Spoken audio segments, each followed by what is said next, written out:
Kali kita sampai, kali dah waktu asar.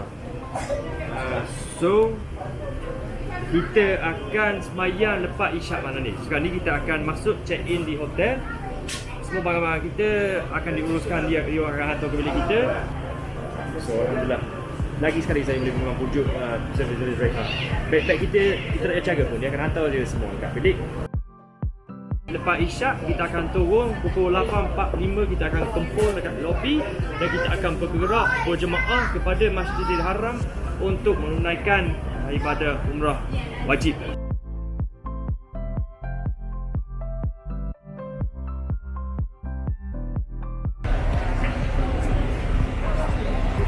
Ni kita punya earpiece lah. Kita masuk sini dan kita boleh dengar muhtawir kita Ustaz Zul hari ni.